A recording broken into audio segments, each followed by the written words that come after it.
Western societies seem to be tearing themselves apart. There's this new tribalism, there's this multiculturalism, people entrenched in their own, my side, your side, the anti-white racism, the death of religion, and all this when we've got social media and mass immigration to deal with, try and create one community out of.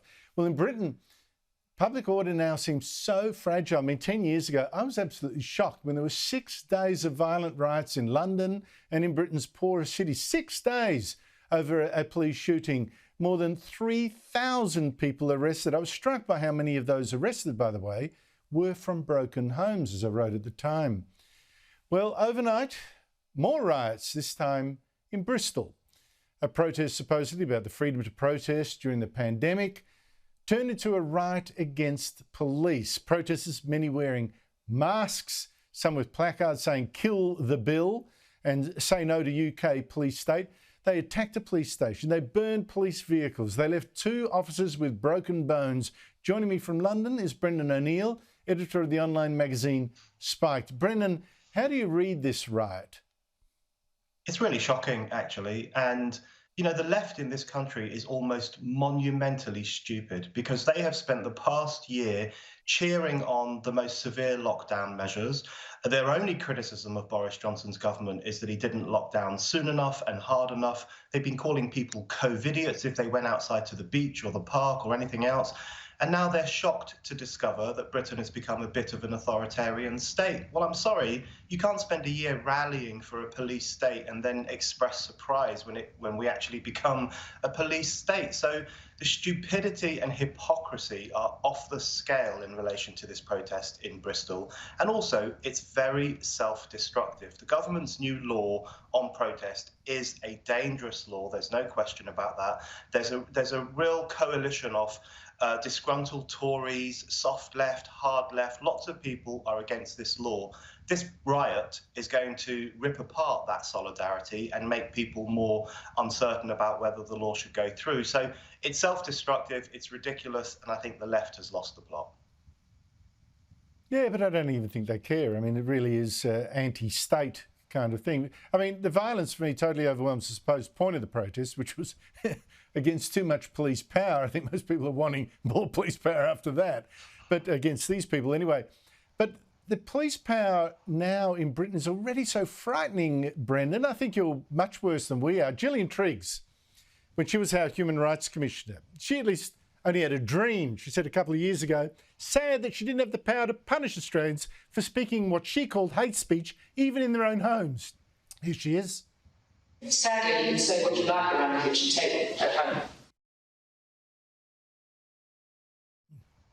Brendan, what Gillian Triggs dreamed of in Australia is now law in Scotland, isn't it? That's right. There's a hate speech law that has just been passed in Scotland, and it is absolutely chilling and absolutely terrifying. It criminalises all kinds of supposedly hateful speech. There are lots of feminists who are worried that they will no longer be able to criticise transgenderism. Playwrights and comedians are worried that they could be arrested for producing supposedly offensive content. And this law gets rid of the dwelling defence. We used to have a dwelling defence, which meant that no speech law could be applied inside your private home. That is no longer the case in Scotland. You can now potentially be arrested for saying something hateful or offensive around your own dinner table. This is genuinely Orwellian. They are spying on people in their house. It's really, really quite chilling. And under the SNP, under the Scottish National Party and Nicola Sturgeon, Scotland has become one of the most authoritarian countries in Western Europe. It doesn't believe in freedom of speech. It tried to outlaw offensive chanting at football games. It tried to assign a member of the state to every single child born in Scotland, and now it's policing what we say in our own homes. It's a terrifying government up there, and people need to start pushing back. Well, who knows? It probably come to here. This law is the baby of the Scottish Justice Minister, Hamza Yousaf, who seems to nurse a bit of hatred himself for the more than 92% of Scots who are white. And he's shocked to see these white people all around him. Have a listen. Take my portfolio alone. The Lord President, white. The Lord Justice Clerk, white. Every High Court judge, white. The Lord Advocate, white. The Solicitor General, white. The Chief Constable, white. Every Deputy Chief Constable, white. Brendan, the way the Justice Minister spat out that word white, and I only gave you, what, about a third of his rant there, it's not very reassuring. Not reassuring at all. I mean, imagine if a politician stood up and spat out the word black like that. We would call them, rightly, we would call them racist. We would say, why are you judging people on the basis of their skin colour? As you say, the vast majority of people in Scotland are white. It makes perfect sense that the majority of positions of power would be occupied by white people. And thankfully, many, many ethnic minority people are breaking through too. That's absolutely wonderful.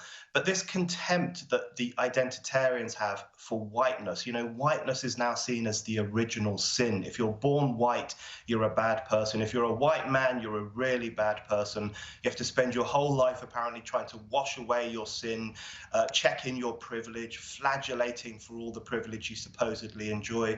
This anti-whiteness in the identitarian set, I think, is really destructive. It's a new form of racial thinking. It's incredibly divisive.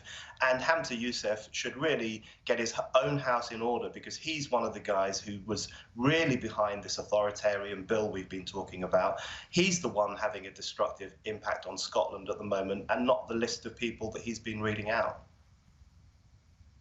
I wonder what hidden microphones in his kitchen might come up with in terms of hate speech, but not that I would recommend that. I actually believe in the principle, not the side. Brendan O'Neill, thank you so much indeed for your time. Thanks, Andrew.